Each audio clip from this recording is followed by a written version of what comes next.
Assalamualaikum warahmatullahi wabarakatuh. Hamdan wa syukran lillah wassalatu wassalamu ala rasulillah. Amma ba'du.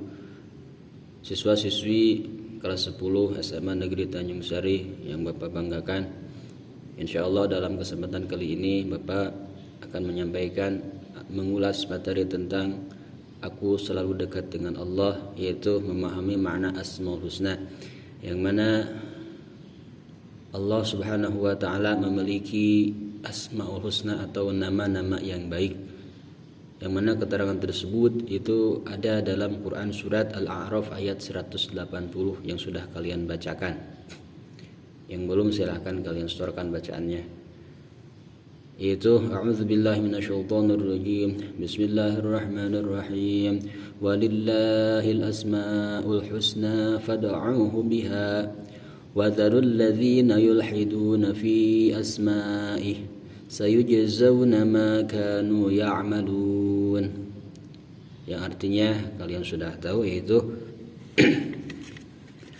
dan Allah memiliki Asmaul Husna atau nama-nama yang baik, maka bermohonlah kepadanya dengan menyebut Asmaul Husna itu, dan tinggalkanlah orang-orang yang menyalahartikan nama-nama Allah. Mereka kelak akan mendapat balasan terhadap apa yang telah mereka kerjakan. Quran surat Al-A'raf ayat 180. Dan ada lagi hadis tentang Asmaul Husna yang menyebutkan bahwa Allah memiliki 99 nama, yaitu 100 kurang 1, yang diriwayatkan Allah Imam Bukhari radhiyallahu anhu, yang berbunyi, diriwayatkan dari Abu Hurairah an Abi Hurairah radhiyallahu anhu anna Rasulullah sallallahu alaihi wasallam qala inna lillahi tis'atan wa tis'ina isman mi'atan illa wahidan man ahsaha dakhalal jannah. Dari Abu Hurairah radhiyallahu anhu, RA di sini adalah radhiyallahu anhu, ya. Sesungguhnya Rasulullah sallallahu alaihi wasallam, awas awal itu sallallahu alaihi wasallam, bersabda, sesungguhnya Allah memiliki 99 nama, yaitu 100 kurang 1. Barang siapa yang menjaganya, barang siapa yang menghafalnya, maka dia akan masuk surga. Di sini maksud menghafalnya adalah orang-orang yang bukan hanya menghafal tapi juga mengamalkan isi-isi dari Asmaul Husna, mengimplementasikan dari makna Asmaul Husna tersebut, yang alhamdulillah kalian sudah mempelajarinya. Tapi di sini tidak semuanya dipahami, dipelajari, hanya 7 saja dulu, ya. Yang pertama Al-Karim, Allah Maha Mulia.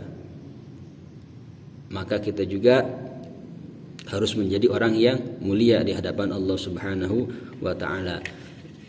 Terus makna yang keduanya yaitu Al-Mu'min, Allah yang memberi rasa aman.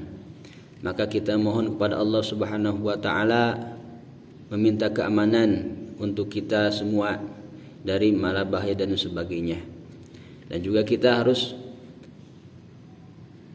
menjadikan kita sebagai orang yang memberikan keamanan kepada orang lain. Jangan kita menjadi orang yang meresahkan orang lain. Itu adalah salah satu implementasi dari Allah Al-Mu'min. Yang ketiga ada Al-Wakil, bahwa Allah itu Maha mewakili atau Maha memelihara. Maka di sini muncullah dengan yakinnya bahwa Allah Al-Wakil, maka kita harus menanamkan sifat tawakal kepada Allah Subhanahu wa taala, berserah diri kepada Allah Subhanahu wa taala setelah kita berusaha dan berdoa. Yang ketiga ada Al-Matin, bahwa Allah itu Maha kukuh, Maha kokoh. Maka di sini kita harus mempunyai sifat kokoh dalam apa? Kokoh dalam kebaikan, istiqamah dalam kebaikan. Yang kelima ada Al-Jami', bahwa Allah itu adalah Maha mengumpulkan atau menghimpun. Mana Al-Jami' di sini segala penghimpunan itu hakikatnya adalah dilaksanakan oleh Allah Subhanahu wa taala, dikehendaki oleh Allah Subhanahu wa taala. Maka di sini dari sifat Al-Jami' kita memiliki kita wajib, kita harus mengimplementasikan dari makna al-jami tersebut bahwa kita sebagai umat Islam harus selalu berkumpul dalam apa? Berkumpul dalam kebaikan. Contohnya berjamaah salat, thalabul ilmi, majlis zikir dan lain-lainnya. Yang penting kita berkumpul dengan orang-orang soleh, berkumpul dalam kebaikan. Berjamaah dalam mengerjakan segala sesuatu yang diperintahkan oleh Allah Subhanahu wa taala. Yang selanjutnya ada makna al-adl atau al-adlu, itu Allah Maha Adil, ya. Maha Adil. Kita harus meyakini bahwa Allah itu Maha Adil. Jangan ada sedikit keraguan bahwa Allah itu tidak adil, ya. Bahwa Allah itu tidak adil. Jangan ada sedikit hati menganggap bahwa Allah itu tidak adil. Harus diyakini bahwa Allah itu adil, walaupun secara zahir ada sesuatu yang tidak dimengerti oleh kita, itu tetap, ya. Jangan ada sedikit dalam hati itu bahwa Allah tidak adil. Naudzubillah, kalau kita menganggap bahwa Allah tidak adil, maka kita kufur, ya. Kita juga harus mengamalkan dari adil tersebut, ya. Kita harus adil, ya. Orang tua kepada anaknya harus adil dalam berbagi dan sebagainya. Yang selanjutnya adalah al-akhir. Allah itu Maha Akhir.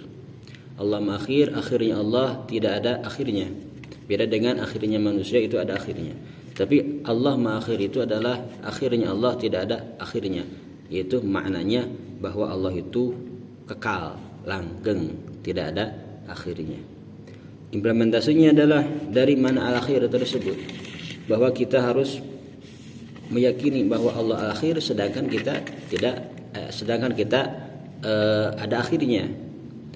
Maka karena kita ada akhirnya, dan akhirnya kita adalah di akhiratnya Allah Subhanahu wa taala, yang mana pilihan akhirat itu ada surga dan neraka, maka kita apa? Maka kita harus mempersiapkan diri apakah ingin ke surga atau ke neraka. Tentunya ingin ke surganya Allah Subhanahu wa taala. Maka persiapkanlah diri kita untuk bekal di hari akhir nanti, yaitu dengan memperbanyak bekal kita untuk di akhirat kelak. Itu inginnya kita kepada surganya Allah Subhanahu wa taala. Sekian mungkin yang dapat Abah sampaikan, mudah-mudahan ada manfaatnya. Mohon maaf atas segala kekurangan dan kesalahannya. Wabillahi taufiq wal hidayah. Wassalamualaikum warahmatullahi wabarakatuh.